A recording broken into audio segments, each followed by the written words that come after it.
Greetings, YouTube! Well, what can I say about Gollum? Not much, because I haven't played it. In all seriousness, can I offer at this point a massive, heartfelt thank you to all those poor bastards who actually had to play this game in order to review it.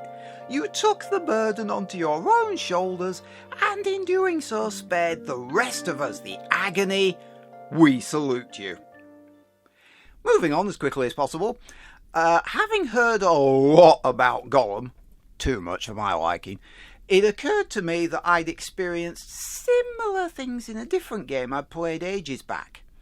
This is Styx, Master of Shadows. You play as Styx, who is a goblin, a short, lanky, vulnerable creature who has a penchant for stealing and assassinating. Sound familiar? Yeah, no, we're moving on. You spend almost all of your time sneaking from shadow to shadow, trying to move past enemies, or stabbing them, or strangling them, or breaking their necks. It's a charming game, it really is. Assassin's rule number 1. Always strike from behind, especially when the fucker is twice your size. The combat system is almost non-existent, let's be honest. You can parry, you can dodge, that's it. In a straight fight, you literally cannot go on the offensive. There's no attack button. You have to counter-block attacks to make enemies vulnerable, and I suck at counter-blocks. Fortunately, the timing window here is not too bad. You've just got to watch the enemy's sword strikes very carefully, because there's no "I'm about to attack you" icon above their heads. You've just got to watch them and judge for yourself.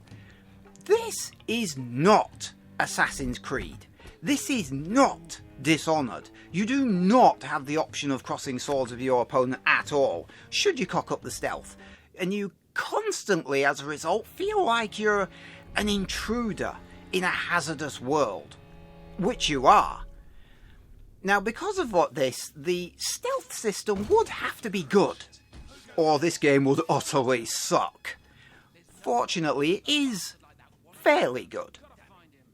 Fairly. You have a knife you can stick in people with a button press as long as you're behind them, in the traditional fashion, but this makes noise. To kill them quietly, hold the button instead. It's a simple way of giving you the option of attracting attention on purpose with the intent of blindsiding the responder, or being intentionally quiet to avoid extra trouble. Now, sadly, there are additional stealth kill moves, but they have to be unlocked from the skills screen, and you can only do this at the hideout between levels. Yeah, I found that annoying. It feels oddly restrictive, especially since you will spend a great deal of time completing a single mission. Now, speaking of which, the missions are separated into levels. The main problem starts when you die, which you will. You get sent all the way back to the beginning of the current level. Not the whole mission, just the current level, but all the way to the beginning. Now, when I die in this game, I regularly lose about 20 minutes of progress, because there's no quick save or checkpoints. You cock up, you go back to the start.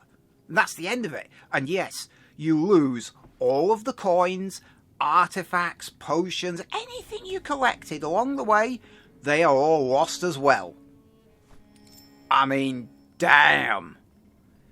Now, it can be discouraging to die several times over, and you can lose like an hour and 20 to the same level, or at least I can, because of a slight split-second miscalculation on your part.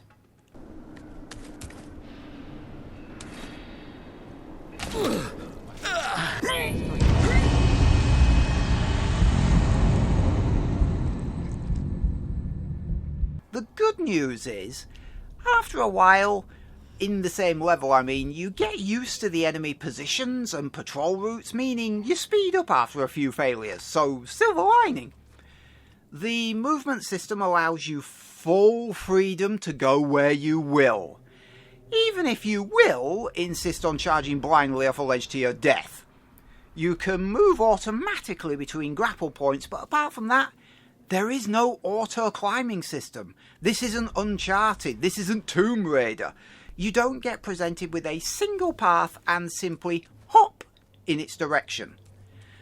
Couple that with a total lack of checkpoints, and you really do have to look before every leap. This does of course mean, though, on the flip side, that there is a lot of scope for movement.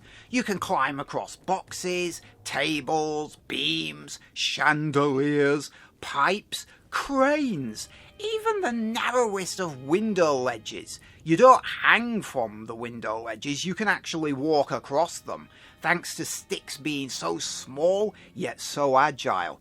There's seemingly no end to the paths you could take. Whether you would want to take every single path is another matter, but you can if you want, if you don't mind blundering into a guard. Now, some people may take exception at the lack of graphical fidelity. The game is locked at 30 frames a second, and it's not the best looking game you've ever seen. There is quite a lot of screen tearing as well along the sides if you turn the camera too fast. And who the hell decided to make some of these areas so bloody dark? I can hardly see a thing. It's not all stabby from behind, though. You do get a small selection of powers, a la Dishonored. Yeah, I know, it's not Dishonored, but you do get a selection of powers kind of like it. You have Amber Vision, which is basically your prerequisite night vision. Very useful, again, because dark places. There's plenty of them. There is an invisibility power, but it's a big drain on your energy. Massive. And it doesn't last very long. And it doesn't mask the sound of your footsteps. So the guards can still follow you, even though they can't see you. Then, however, there's the clone power. You literally create a clone of yourself. Well, it's not quite a clone of yourself, it's a poor copy of you, really. Your clone can use a limited number of actions you can. It can fit under certain doors, because it's actually smaller than you, to open them from the other side. You can even use the clone as a deliberate pawn sacrifice, allowing you to get into position for the kill. Like night vision, the energy used for the clone is refunded, so both the night vision and the clone they're both very usable powers. If there is one thing in this game that genuinely annoys me, it's the lighting. Not just the aesthetic, not just the fact that it's hard to see where you're going sometimes, because you've got amber vision, you can compensate using that, at least for a few seconds at a time. But if Styx is in the shadows, he's a lot harder for the enemy to spot, which is great. The tattoo on his back glows when he's in darkness, it's very handy. But there are instances where it's not easy to tell what the lighting level in an area is exactly. I mean, you would think it would be easy to tell, but it isn't. Take this area. In this bit, I'm in total darkness. But when I'm in this bit, I'm in the light. I'm illuminated. The enemy can see me. And moving backwards and forwards between the two areas, I don't know about you, but I can't tell the fucking difference. Not by looking at the ground anyway, they look the same to me, and yet one of them is dark and the other is light. Why?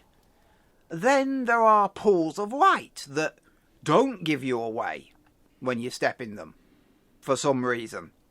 But then other pools of identical light do give you away. It's a bit inconsistent, and for such a stealth-focused game, that's a bad thing. It makes it very hard to tell whether you are going to be spotted by the guard up ahead if you don't know where the actual shadows are. This isn't exactly Splinter Cell. I keep on comparing this game to other games, don't I? I should really stop doing that. But Splinter Cell did this a lot better. Now, that honestly is the only misstep in what is overall a pretty decent game. It's not AAA quality, definitely not, but it's not bottom of the bargain bin material either. It's one of those mid-tier games you might overlook because it's not fantastic or terrible enough to attract attention. Kind of flies under the radar because of that, plus it came out quite a number of years back. Styx Master of Shadows normally retails on the PlayStation Store for 16 quid. Yes, I know, it's in a price drop in this screenshot, don't nitpick. Normally it's 16 quid. Incidentally, the sequel, Shards of Darkness, which by the way I haven't played, also retails for 16 quid. So, 2 decent stealth games for 32 quid instead of this apparent piece of shit for 50. And if that doesn't convince you, Shards of Darkness has a free demo you can try first. You're welcome.